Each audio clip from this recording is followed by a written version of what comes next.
Hello everybody and welcome back to Erica Shmerica's Reality Recaps. After a very slow season of 90 Day Fiancé the other way, I am so much happy to bring you a recap about the brand new 90 Day Fiancé Before the 90 Days, my favorite of the franchise. If you haven't done so already, please make sure to like and subscribe to my YouTube channel, and let's get started. Welcome back to an all-new recap. I am so excited to talk to you about Before the 90 Days, my favorite of the whole entire franchise. First things first, we have Caleb and Elena. They're our first couple of the day. So it appears that they show Caleb, who is a physically fit man from Arizona. I don't know how old he is, maybe 30 years old.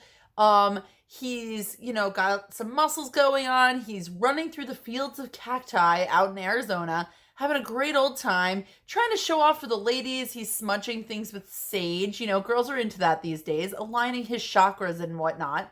He claims to also believe in aliens, much like Big Mike. Hopefully, not like Big Mike. Hopefully he doesn't marry one. However, Caleb seems to, be this beanie wearing, hacky sack playing, earthy hemp wearing, patchouli scented man of sorts with this higher power in his life. And he had met this girl, Elena, on the internet as a teenager, and they chit-chatted, they had a friendship.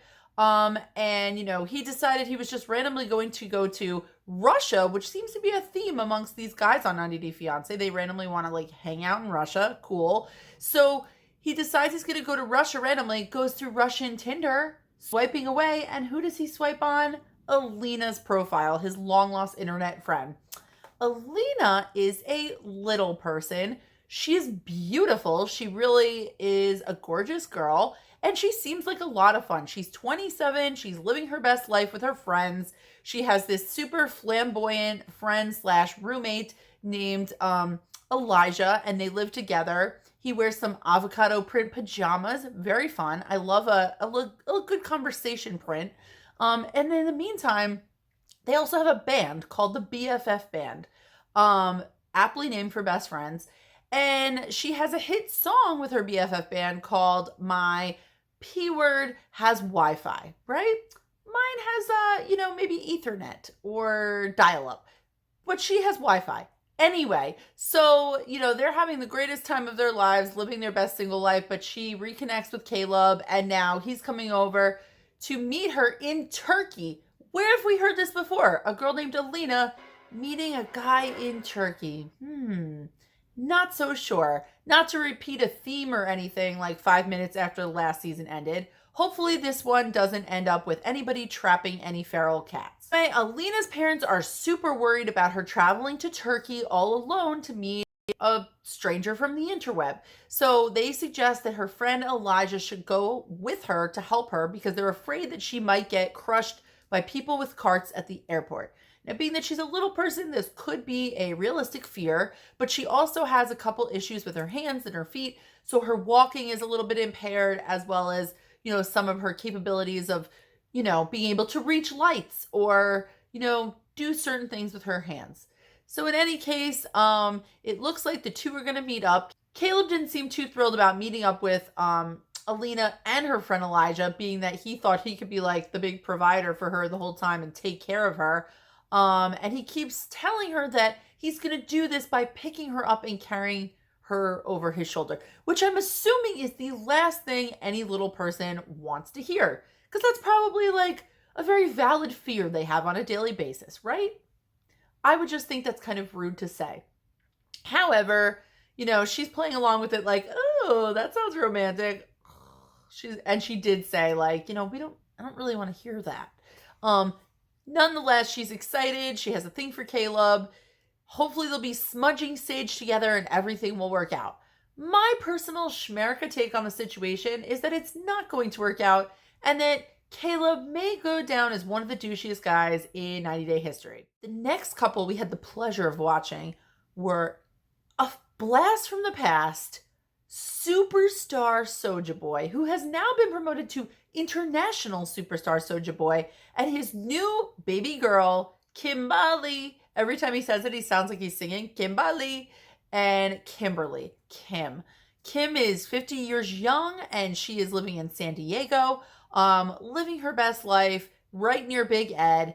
And, she's the ultimate Michael Jackson fan, loves the King of Pop, has a whole wall of Michael Jackson memorabilia in her house, along with a whole forearm tattoo of MJ in her own handwriting, with her own little secret message that she has between her, just like an inside joke between her and Michael Jackson.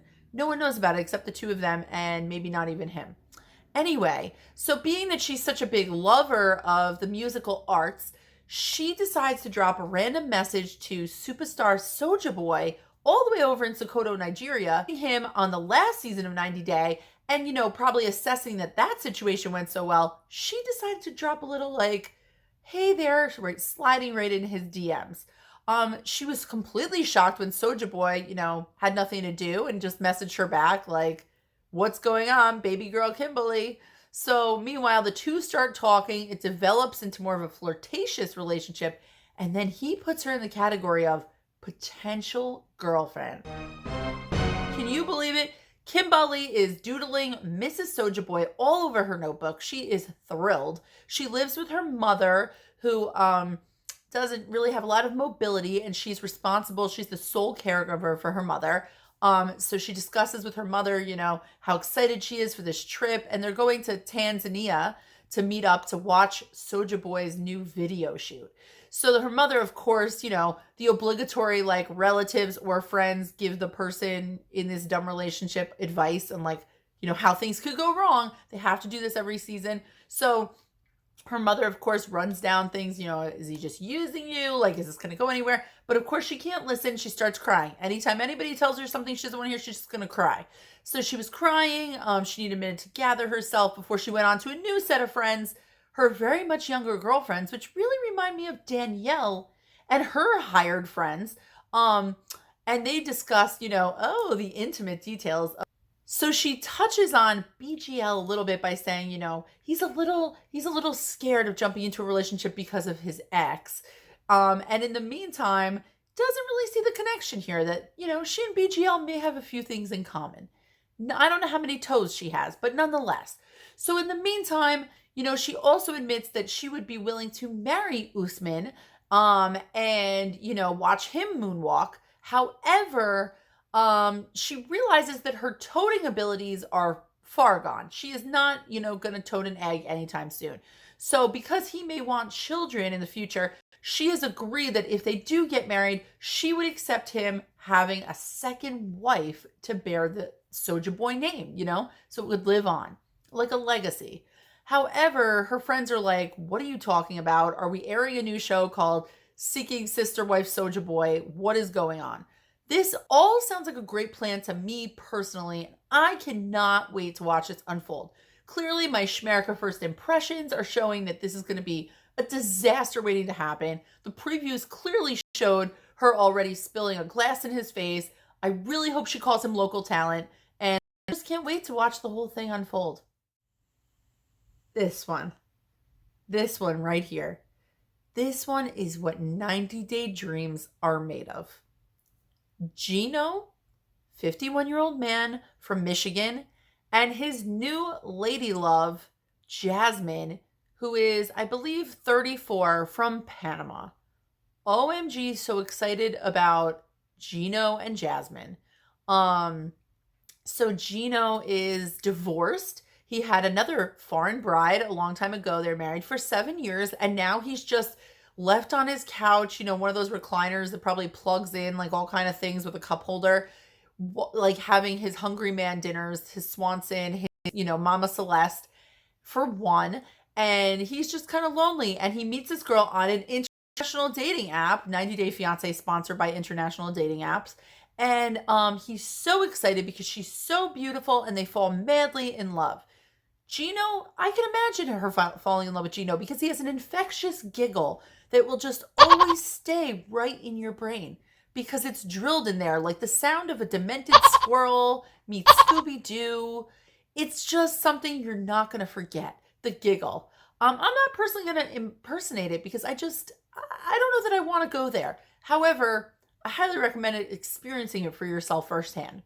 In any case, Gino is super excited, talking about his big trip to Panama. So he goes to what appears to be like a 7-Eleven that also has a slight pharmacy to stock up on a few things, a few supplies, if you will, for his trip. So he asked the nice man behind the counter, who is probably like sitting there doing Sudoku or something, to come help him. Like maybe this man has some insight. So the man tells, of course, no problem. I will help you pack for Panama, strange man that came into my 7-Eleven. And they go over to the pharmacy aisle where he picks up, first things first, a bottle of Imodium to give him for his potential diarrhea.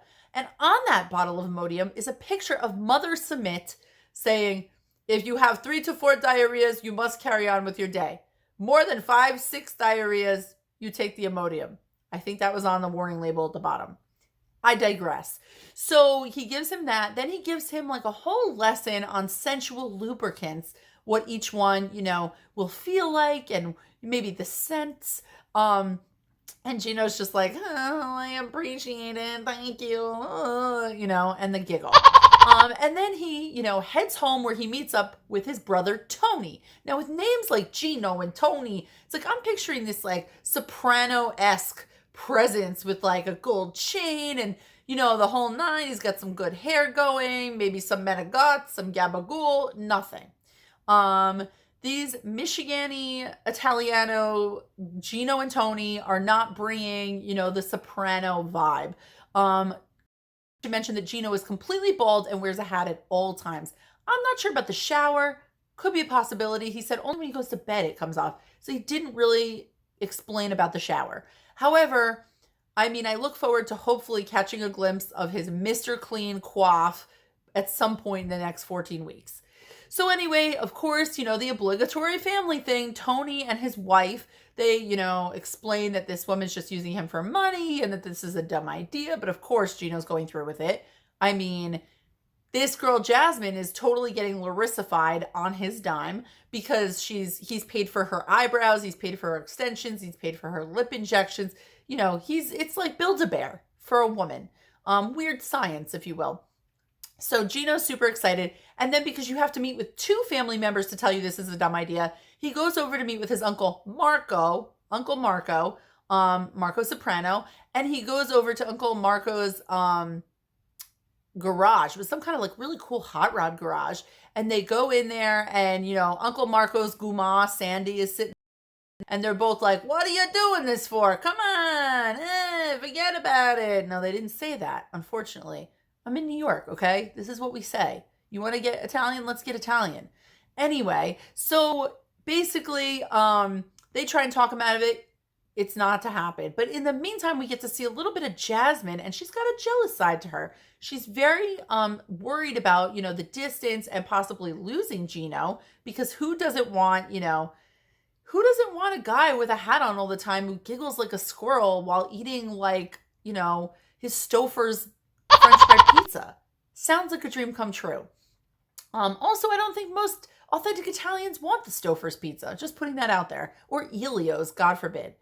Anyway, so Jasmine is really jealous, and we did see him go to a restaurant to pick up a takeout order, and Jasmine demanded to be on the phone on video chat so she could vet the wait staff and make sure he wasn't like getting too chit-chatty with any female employees, which she felt like he was. So it'll be really exciting to see him finally meet up with Jasmine. We saw him leaving for the airport. That's where we left off in this episode. Uncle Marco, love Uncle Marco. He had good hair, good coif going, and he dropped his bonehead nephew off at 3 a.m. at the airport so he could head off to Panama. And he just cried saying, he just wants him to be happy, and, he hopes he has kids and a family one day, and, all these things. So, he had to drop off his Stunad nephew at the airport. And meanwhile, before he gets on the plane, Gino calls Jasmine on speakerphone where she tells him that she can't wait to see him so that they can make love like 2 wet animals. Can't wait to watch this. Just can't wait to watch all that is about to happen. We earned this. We earned this from sitting through the last season. My first Shmerica impressions are Gino's going to be like an odd player or something. I don't know. They showed some previews showing that Jasmine was looking through his phone and getting super jealous, and then she finds something she doesn't like. And I wouldn't doubt it. I think it's going to be like a culty situation where you're like, oh, there's no way that this guy's going to cheat on this very attractive woman. And yet again, I think he's going to find a way. So can't wait to watch what happens. And the last new couple we got to meet this episode were Memphis and Hamza. I kept calling him Hazmat by accident, but it's Hamza.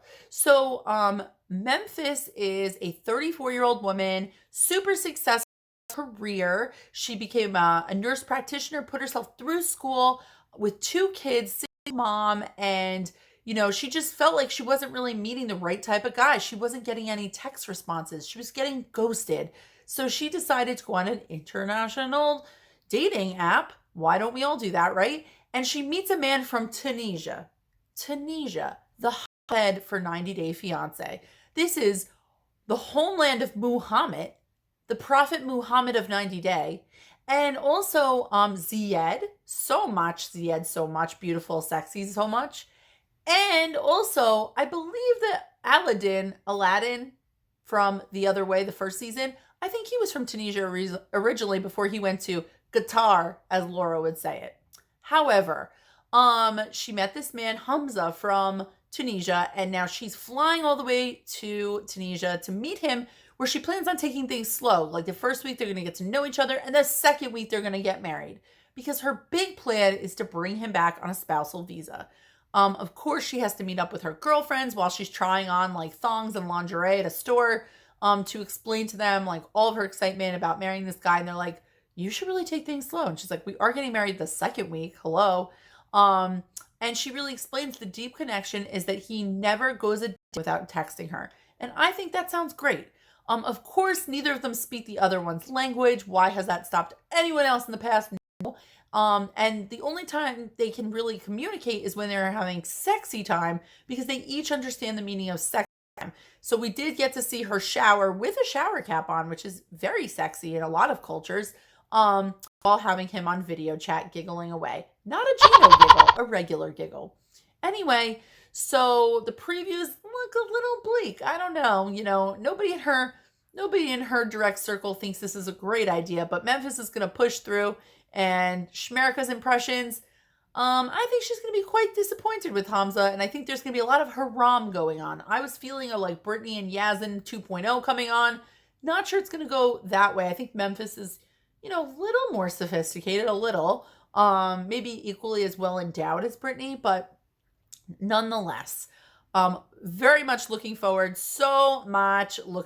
seeing what happens. Thank you so much for joining me for another episode of Erica Shmerica's Reality Recaps. Please go ahead and hit that notification bell to get notified about all new videos that I'll be posting during this lovely season of 90 Day Before the Other Way, 90 Day Here and There the Other Way. That one. Before the 90 Days, Season 5. Bye, guys.